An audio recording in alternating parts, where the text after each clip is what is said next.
আমি বলবো মোদের গর্ব মোদের আশা আমাদেরই বাংলা ভাষা। বাংলা ভাষাকে আমরা রেসপেক্ট করি। আমরা পশ্চিমবাংলার মানুষ।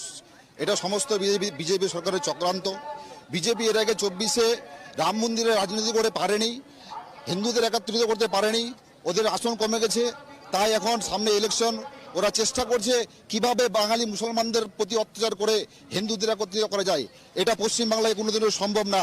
মুখ্যমন্ত্রী তো বলছেন সমস্ত জাতি ধর্মকে একসঙ্গে নিয়ে চলার কথা বলছেন। হ্যাঁ, এটা আমাদের মুখ্যমন্ত্রী বলছে, আমাদের এটা মুখ্যমন্ত্রীর নির্দেশ। সমস্ত জাতি ধর্ম আমাদের মুখ্যমন্ত্রী বারবার নির্দেশ দেয় আমরা সকলেই এক।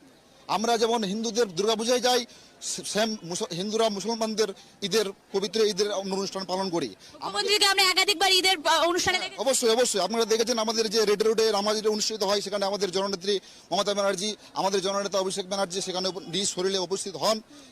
এখন বিজেপি দেখছে আমাদের জয় শ্রীরামে আর কাজ হচ্ছে না, রাম মন্দিরে আর কাজ হচ্ছে না। এখন বাঙালি বিশেষ করে মুসলমানদের টার্গেট করে, বাঙালি মুসলমানদের টার্গেট করে ওরা একটা অত্যাচার করছে, যেন হিন্দুরা বুঝতে পারে যে আমরা হিন্দুদের হয়ে কাজ করছি। কিন্তু এটা আদৌ পশ্চিমবাংলায় সম্ভব হয় না। পশ্চিমবাংলায় কোনো ধর্মের রাজনীতি চলে না। আপনি বলে যাচ্ছেন বিজেপি কি ধর্মের রাজনীতি করার চেষ্টা করছে? হ্যাঁ, এটা বিজেপি ধর্ম রাজনীতি করার চেষ্টা করছে। এখানে রাজনীতি ছাড়া কোনো ইস্যু নেই। ওরা চেষ্টা করছে যে আমরা বিশেষ করে মুসলমান বাঙালিদের হেনস্থা করে। এতদিন তো বাংলায় হিন্দু মুসলমান শিখ জন্য এতদিন তো দেখা যায়নি, হঠাৎ করে কেন দেখা? না, বাংলায় তো আমাদের, আমি তো বলেই দিলাম আমাদের বাংলায় ধর্মের রাজনীতি চলবে না।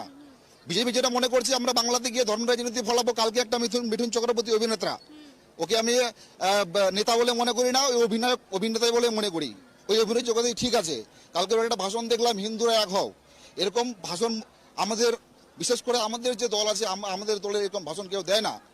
তো যাই হোক, আমি একটাই কথা বলবো, যেভাবে আমাদের বাঙালিদের পর, বিশেষ করে আমাদের মুসলিম বাঙালিদের পর অত্যাচার করা হচ্ছে, আমাদের পশ্চিমবাংলার মানুষ যেন সুরক্ষিত থাকতে পারে। আমাদের জননেত্রী মমতা ব্যানার্জি রয়েছেন, আমাদের জননেতা অভিষেক ব্যানার্জি রয়েছে, বিষয়টা ওরা দেখছেন। আর এটা নিয়ে আমরা অবশ্যই দুঃখিত যে আমাদের ভাই বোন দাদা আত্মীয় যারা বিদেশে কাজ করছেন, পর্যায়ের সঙ্গে কাজ করছে, ওদের উপর হেনস্থা হচ্ছে। এটা নিয়ে আমরা ধিক্কার জানাই। আমরা ধিক্কার জানাচ্ছি। আপনারা দেখুন আরো অন্য রাজ্য, যেমন ধরেন কেরালা আছে, কেরালাতে বহু মানুষ আমাদের রিটায়ারের পর্যায় শ্রমিক হিসেবে কাজ করছে। কেরালাতে গিয়ে ওখানে দেখেন ওখানে কোনো অত্যাচার নেই, কারণ ওখানে বিজেপি শাসিত সরকার নেই, ওখানে সিপিএম এর সরকার রয়েছে, ওখানে কোনো অত্যাচার হচ্ছে না।